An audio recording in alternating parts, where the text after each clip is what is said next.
Hello, children. Hope you all are doing very well and you are healthy and happy at your home.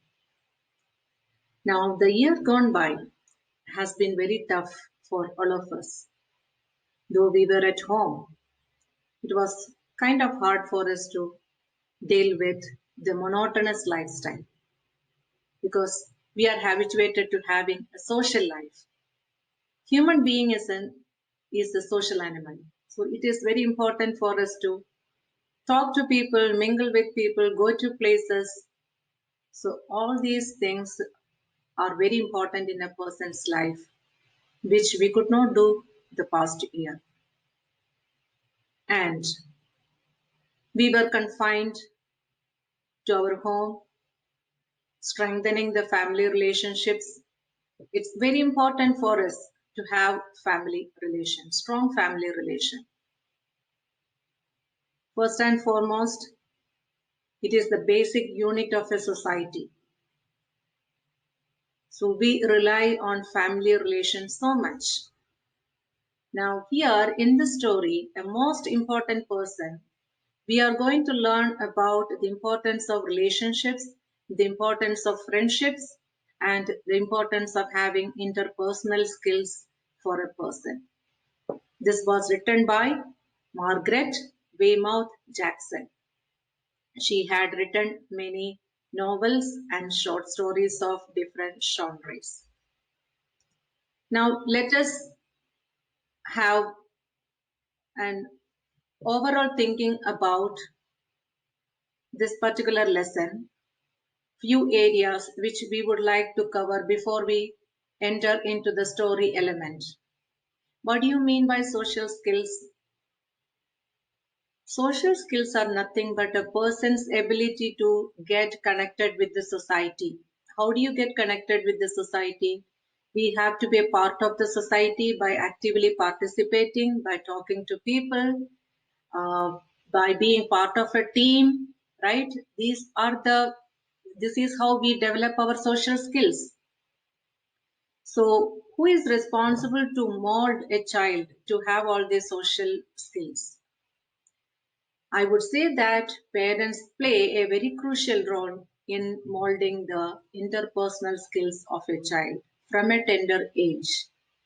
And then the teachers, the school atmosphere, the surroundings, all matter in developing the social abilities or skills of a child. So it's very important to get connected, get gelled with your peers, participate in the school activities. You have to talk, you have to be part of a group activity. It's very important. There are a set of people who are really outgoing type, who are interested in talking to others, very influential personalities, taking leadership, taking initiative without even being asked to. So those kinds of people are called extrovert. So we can categorize people into three, like extrovert, then the other extreme is introvert. That category does not want to get mingled with anyone. They are very happy by themselves. They don't want to play with anyone. They don't want to talk to anyone. They're very happy. Something is stopping them from talking to others. Then another group comes in between, that is ambivert. A group which at times is very active and sometimes it is not. Or they are having the characteristics of these two extreme groups, that is ambivert. So we have to, if you are an introvert, you have to slowly come out of the cocoon and start talking to people. That's very, very important. Because if you are an introvert, it will have a long time uh, influence or impact on your life. You cannot be happy all the while by being into yourself. Okay, so that is one aspect I wanted to tell you. Then, who is the most important person in your life? How do you decide this person is very important? Yes, the way a person influences others, right? A person can be very influential. So probably your parents are very influential for you because of the ideology, because of the values they instill in you. Or probably you will look up to a relative who is the role model for you, or probably any leader of our country because of the contributions or the hardships that or the hard work he had done. So there will be an element which attracts you, or which tells you that this person is influential in my life. Okay, then who do you like to be friend with? Does the age matter? Or is it that habits or interest which you are looking for to make a friendship with a person? Or the hobbies? Or the like mindedness? Which attribute you look forward to when you try to make a friendship with a person? Do you think there are barriers in making a friendship, like age barriers? Do you think that a young child can be friend with an old person? Do you think that's not going to happen? I would say that there are no barriers for making a friendship, because in our story we are going to see that a person who is a septuagenarian, that means who is in her 70s, is making a friendship with a 10-year-old child in spite of not having any common interest. So common interests are also not a barrier. Not having common interests are not also not a barrier for making friendship. Okay. Now it is very important for a person to have friendship, build friendship, and maintain friendship. And if you can be an influential person, there is nothing like that. Okay. Now here we are going to analyze the character of Miss Lucy Quinn, our leading character in the story. The protagonist, Miss Lucy Quinn. She is an unmarried woman. She is very gentle and kind lady leading a lonely life. What could be the reason for the lonely life? She was brought up in a conservative atmosphere. What do you mean by conservative atmosphere? An orthodox atmosphere where progressive thinking is not uh, what do you call, encouraged all the time, or old thinking.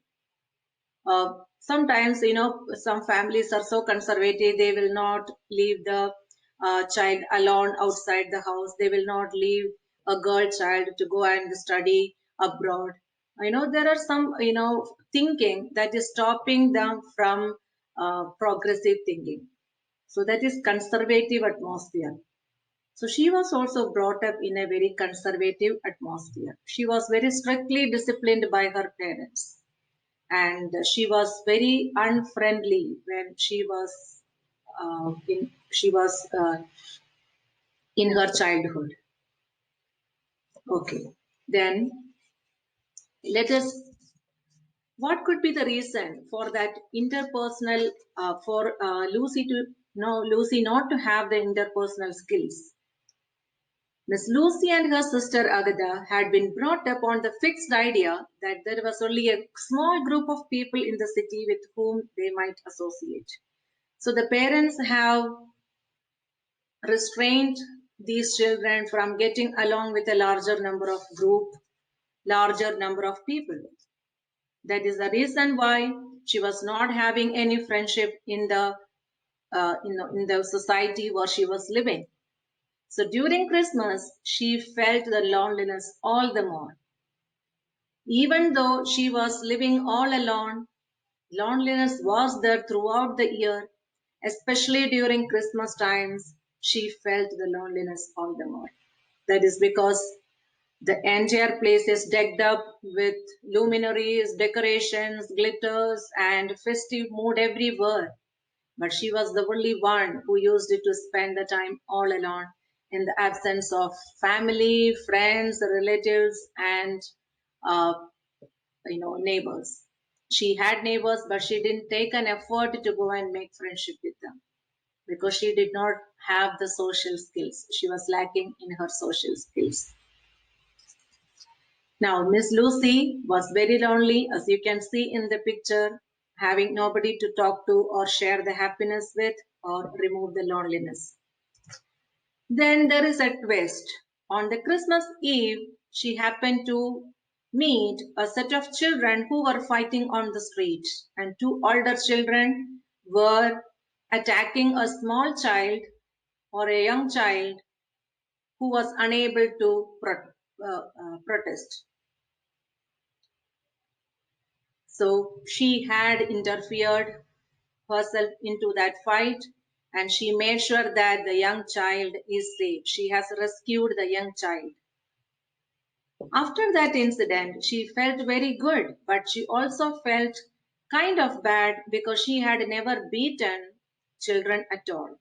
But this time she had beaten the two older boys, very fierce boys, with her walking stick. So she was kind of feeling bad, even though she could rescue the young child. And who is that child she has saved?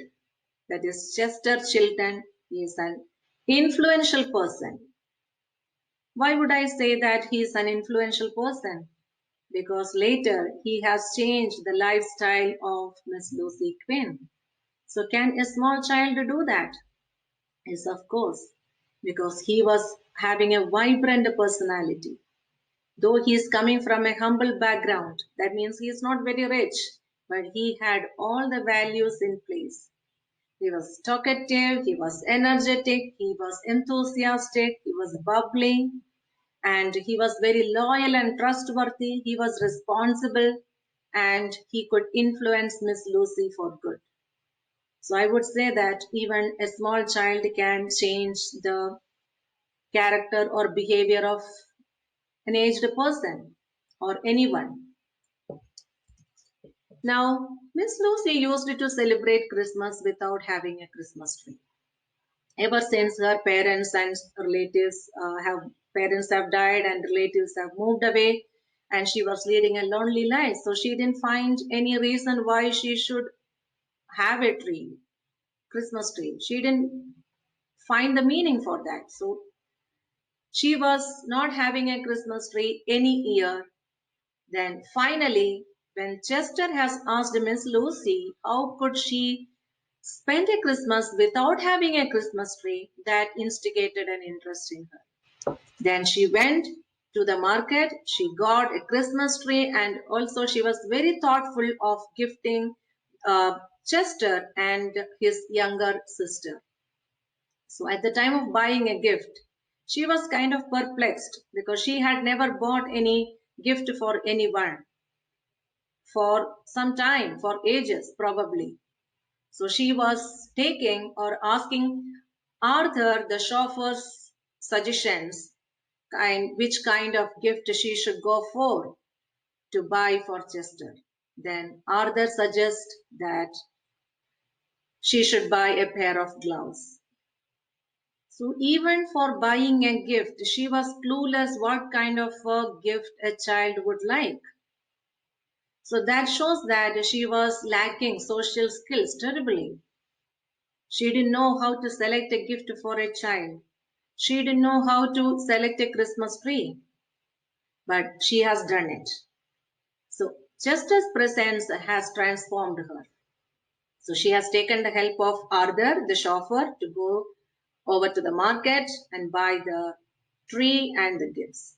While doing that, they have parked their vehicle on the street for 45 minutes, which was against the law. So she has been given a ticket for that. Now, we can see that she started having a motherly affection towards Chester. And she also thought that probably he is an orphan. But essentially, he was not, and he was talking about his family, mother, and sister. Then a tinge of disappointment hit Miss Lucy because her motherly affection thought that if he was an orphan, she could have adopted him and made him her own. So she was also looking for some love and affection from a small child. Then that Christmas was something different for Lucy. She made it very colorful and very adorable tree she has made. She could sleep well the Christmas Eve. She could, that previous night of Christmas, she could sleep well because she had a very fruitful, wonderful, and productive day. Otherwise, she would have spent the day in the loneliness and the jealous of not having many people around her, whereas the entire world is celebrating. So she was not having that feeling at that Christmas because she got Chester to share her happiness with. She had something to look forward to. As I told you, Miss Lucy was given a ticket by the traffic authorities for a traffic violation which she has never done before.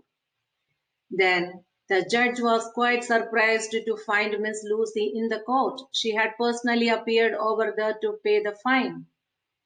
She was the last person judge would have ever expected in the court. Why? Because she is a law-abiding person. She has never violated the rules. Now, not only that she is a law-abiding person, she did not bypass the legal proceedings or she did not influence any person using her authority because she was a titular. That means a social person. Though she did not have any acquaintance with any people in the society, she was a leading figure in the society. That is called titular, a position. She was having a high position in the society. But she did not use that position. She did not send anyone to the court in place of her like a proxy. But she appeared in front of the court all by herself and paid the fees. So that shows that her integrity and she is a law abiding person. Now, there are few lessons which we have to take away from this story. There are some moral values which we have to implement in our life. So whenever we read a lesson or a story, there are something which we have to practically implement in our life. Otherwise, there is no point. So the lessons which we have learned from this story is the family values are very important in a person's life. Interpersonal skills are very important. You have to be very loving and affectionate. You have to be an influential person and you should have a friendship. You have to maintain the friendship. You have to be helpful, kind, and your social skills are very important and will have long implications in your life. So it's very important to develop social skills and try to be an influential person, a good person and a good citizen, a law-abiding citizen. So these are the lessons or moral values which we have learned from the story. And we will also read the story in the class, paragraph by paragraph. We will learn in detail. I hope this character introduction will help you to go through the lesson easily. Thank you so much.